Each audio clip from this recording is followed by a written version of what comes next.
నమస్తే, నేను Vamshi. Welcome to the point. మాజీ ప్రధాని దివంగత పివి నరసింహారావుకు దేశ అత్యున్నత పురస్కారం భారతరత్న లభించడం నిజంగా మన తెలుగు వారందరికీ కూడా గర్వకారణం.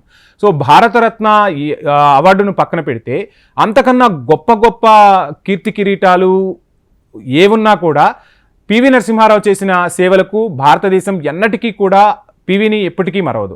దేశం ఆర్థిక సంక్షోభంలో కూరుకుపోయినప్పుడు పివి దేశాన్ని ఎలా కాపాడారో నేటికి మన పెద్దవాళ్ళు చెప్తూ ఉంటే నిజంగా ఒళ్ళు పులకరించిపోతూ ఉంటుంది.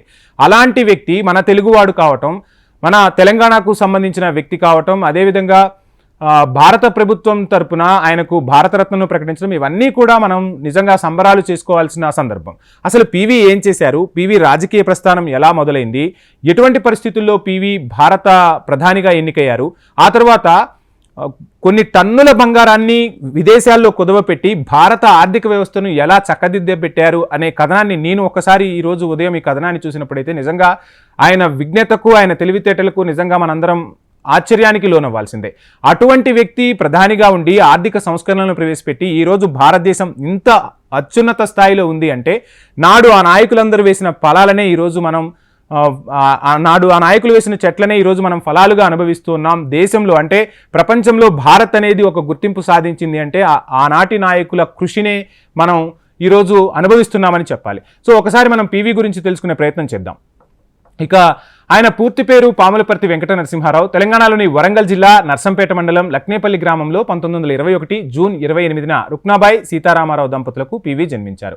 ఆ తర్వాత పూర్వపు కరీంనగర్ జిల్లా భీమదేవరపల్లి మండలం వంగర గ్రామానికి చెందిన పాములపర్తి రంగారావు రుక్మిణమ్మలు ఆయన్ను దత్తత తీసుకోవడంతో పాములపర్తి వెంకట నరసింహారావుగా ఆయన మారిపోయారు. ఇక ఉస్మానియా యూనివర్సిటీ, బాంబే, నాగపూర్ విశ్వవిద్యాలయాల్లో చదువుకున్నారు. అప్పట్లోనే పెద్ద పెద్ద యూనివర్సిటీల్లో పివి విద్యను అభ్యసించారు. అనంతరం స్వాతంత్రోద్యమ సమయంలో దేశం కోసం పోరాడారు పివి. రాజకీయాల వైపు వడివడిగా అడుగులు వేశారు. 1951లో అఖిల భారత కాంగ్రెస్ కమిటీలో సభ్యుడిగా స్థానం పొందారు. తన రాజకీయ జీవితాన్ని జర్నలిస్టుగా ప్రారంభించారు పివి. కాకతీయ పత్రికలో జయ అనే మారు పేరుతో 1950 ప్రాంతంలో ఆర్టికల్స్ కూడా రాశారు.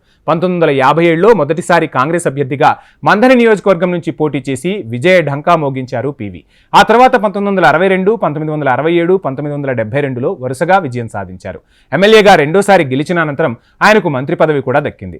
9 ఏళ్ల పాటు ఆయన న్యాయ, సమాచార, వైద్య, దేవాదాయ శాఖల మంత్రిగా పనిచేశారు. 1971లో జరిగిన పరిణామాలతో పివిని కాంగ్రెస్ అధిష్టానం ఉమ్మడి ఆంధ్రప్రదేశ్ సీఎంగా నియమించింది. 2 ఏళ్ల పాటు ఆ పదవిలో కొనసాగిన పివి ఆ పదవికే వన్నె తెచ్చారు. రాష్ట్ర రాజకీయాలకు గుడ్ బై చెప్పి 1977లో హనుమకొండ లోక్సభ స్థానం నుంచి పోటీ చేసి కేంద్ర రాజకీయాల్లోకి అడుగుపెట్టారు పివి. 1980లో జరిగిన ఎన్నికల్లో మరోసారి ఇదే నియోజకవర్గం నుంచి ఎంపీగా గెలిచి ఆ తర్వాత 1984, 89 సంవత్సరాల్లో మహారాష్ట్రలోని రామ్టెక్ నుంచి ఎంపీగా ఎన్నికయ్యారు పివి. ఎంపీగా ఎన్నికైన అనంతరం పివి కేంద్ర కేబినెట్లో మంత్రిగా పనిచేశారు. 91లో రాజకీయాల నుంచి రిటైర్మెంట్ తీసుకోవాలి అనుకున్న సమయంలో మాజీ ప్రధాని రాజీవ్ గాంధీ హత్యతో ఆ నిర్ణయం కాస్త విరమించుకోవాల్సిన పరిస్థితులు పివికి ఏర్పడ్డాయి. 1991 నుంచి 96 వరకు దేశ ప్రధానిగా పదవీ బాధ్యతలు స్వీకరించి సేవలందించారు. దేశ అత్యున్నత పదవి చేపట్టిన తొలి తెలుగు వ్యక్తిగా, దక్షిణ భారతీయుడిగా చరిత్రలో నిలిచిపోయారు మన పివి. నెహ్రూ గాంధీ కుటుంబ సభ్యులు కాకుండా కాంగ్రెస్ నుంచి ప్రధానిగా ఎన్నికైన తొలి వ్యక్తి కూడా మన పివి కావడం మనందరికీ గర్వకారణం. ప్రధాని పదవిని అలంకరించిన తొలి దక్షిణ భారతీయులు ఒకే ఒక తెలుగువారు పివి నరసింహారావు. 1991 నుండి 95 వరకు ఆయన ప్రధానిగా ఉన్నారు. బహుభాషావేత్త, రచయిత, భారత ఆర్థిక వ్యవస్థలో విప్లవాత్మక సంస్కరణలకు బీజం వేసిన అపర చాణక్యుడు మన పివి. కుంటుతున్న భారత ఆర్థిక వ్యవస్థను సరళీకరణ విధానాల ద్వారా పట్టాలెక్కించిన గనుడు మన పివి. నాడు తగిన సంఖ్యాబలం లేకపోయినప్పటికీ మైనారిటీ సర్కార్ని పూర్తికాలం నడిపించగల రాజకీయ ధీరోదత్తుడు మన పివి. మన్మోహన్ సింగ్ సహకారంతో పివి తీసుకొచ్చిన ఆర్థిక సంస్కరణలు దేశం ముందుకు సాగేందుకు ఎంతగానో ఉపయోగపడ్డాయి అనేది నేటికి ఆర్థికవేత్తలు చెబుతున్న మాట.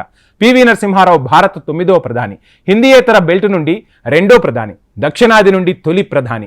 రాజీవ్ గాంధీ హత్యానంతరం కాంగ్రెస్ పార్టీకి నాయకత్వ లేమితో కొట్టుమిట్టాడుతున్న సమయంలో మన తెలుగు తేజం పివి నరసింహారావు అందరికీ ఆమోదయోగ్యుడిగా కనిపించటం, అప్పటికే ఆయన దాదాపు రాజకీయాలకు దూరంగా ఉన్నప్పటికీ నంద్యాల నుండి గంగుల ప్రతాపరెడ్డితో రాజీనామా చేయించి లోక్సభకు పివిని పంపించారంటే పివి తెలివితేటలు ఎంతో మనం అర్థం చేసుకోవాలి. ఇక పివి తెలుగువాడు కావడంతో ఎన్టీఆర్ నాడు టీడీపీ తరపున పోటీ కూడా పెట్టకుండా పివికి సహకరించారు. ఆనాడు రాజకీయాల్లో ఇంత హుందాతనం కనిపించేది. నెహ్రూ గాంధీయేతర కుటుంబం నుండి క్లిష్ట సమయంలో పూర్తికాలంలో పదవిని పూర్తి చేసుకున్న మొదటి ప్రధాని కూడా మన పీవీనే. 1990 చివరి నాటికి భారత ఆర్థిక పరిస్థితులు చాలా దారుణంగా ఉన్న సమయంలో ద్రవ్యోల్బణం ఆకాశాన్ని అంటింది. చమురు ఖరీదుగా మారిపోయింది. దిగుమతికి తగినంత విదేశీ మారక ద్రవ్యం కూడా భారత్ చేతిలో లేదు. చేతిలోని విదేశీ మారక ద్రవ్యం నిల్వలు 3 వారాలకే సరిపోయే పరిస్థితుల్లో ప్రధాని పదవిని చేపట్టారు పీవీ. 1991 జనవరి నాటికి ప్రభుత్వం దివాలా తీసే పరిస్థితి కనిపించింది. రూపాయి విలువ దారుణంగా పడిపోయింది. దేశానికి అప్పులే పుట్టని పరిస్థితులు.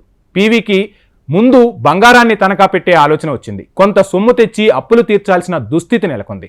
67 టన్నుల బంగారాన్ని విమానంలో ఇంగ్లాండ్కు పంపి IMF వద్ద తాకట్టు పెట్టి $2.2 బిలియన్ రుణాన్ని తెచ్చి దేశ ఆర్థిక వ్యవస్థను గాడిలో పెట్టారు పీవీ.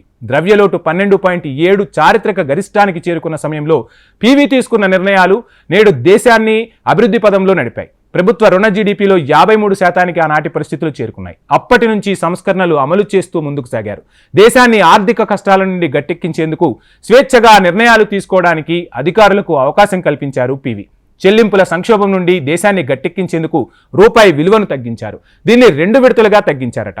1991 జూలై 19 పైసలు, ఆ తర్వాత 2 రోజులకు మరో 11 పైసలు తగ్గించారు. ఆయన సంస్కరణల వల్ల దీంతో ద్రవ్యోల్బణం తగ్గి ఎగుమతులు పెరగడానికి అవకాశం ఏర్పడింది. ప్రభుత్వ రంగ సంస్థల్లో వాటాల ఉపసంహరణను ప్రతిపాదించారు. పన్ను సంస్కరణలు తెచ్చారు. ఇవి ఆదాయం పెరిగి ఖర్చులు తగ్గేందుకు దోహదపడ్డాయట. మన్మోహన్ సింగ్ను కేంద్ర ఆర్థిక మంత్రిగా నియమించుకుని వడ్డీ రేట్లకు సంబంధించి బ్యాంకులకు స్వేచ్ఛ ఇచ్చారు. ప్రైవేటు బ్యాంకుల ఏర్పాటుకు వీలు కల్పించి పోటీతత్వాన్ని నింపారు. సెబీకి 1992లో చట్టబద్ధత కల్పించారు. 1991లో నూతన పారిశ్రామిక విధానం తెచ్చారు. 8 రంగాలు మినహా మిగతా అన్ని రంగాల్లో ప్రైవేటు అడుగు పెట్టేందుకు అవకాశం కల్పించారు పీవీ. విదేశీ పెట్టుబడులకు అనుమతి కొన్నింట 100% వరకు అనుమతించారట. పీవీ సంస్కరణలతో కరెంటు ఖాతా లోటు తగ్గుముఖం పట్టింది. ద్రవ్యోల్బణం అదుపులోకి వచ్చింది. ప్రైవేటు పెట్టుబడులు ఒక్కసారిగా పెరిగిపోయాయి. విదేశీ పెట్టుబడులు రాక పెరిగింది. పీవీ నరసింహారావు సంస్కరణలు, ఆ తర్వాత నరేంద్ర మోడీ వరకు వచ్చిన ప్రభుత్వాల దూరదృష్టి కారణంగా 1991లో ఈ 3 దశాబ్దాల్లో విదేశీ మారకపు నిల్వలు $500 బిలియన్ చేరుకున్నాయి. లైసెన్స్ రాజుకు చెల్లుచీటీ పాడారు పీవీ.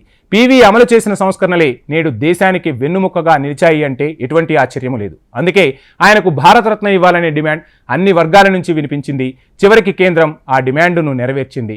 సో ఇందుకే యావత్ దేశం కూడా చెప్తూ ఉంటుంది, పీవీ అంటేనే ఒక టీవీ అని చెప్తుంది. ఏ పదవికైనా ఆయన ఒక దర్పాన్ని తీసుకొచ్చారు. దేశం ఆర్థికంగా చితికిపోయిన టైంలో ఆయన తీసుకున్న నిర్ణయాల వల్ల ఈరోజు దేశం ఆర్థికంగా పరుగులు పెడుతుంది. సో ఇటువంటి వ్యక్తి మన తెలుగువాడు కావడం మనందరికీ గర్వకారణం. ఒకసారి మనందరి తరపున కూడా పీవీకి ఓ బిగ్ సెల్యూట్. ఇది ఇవాల్టి to the point. Please subscribe HM TV.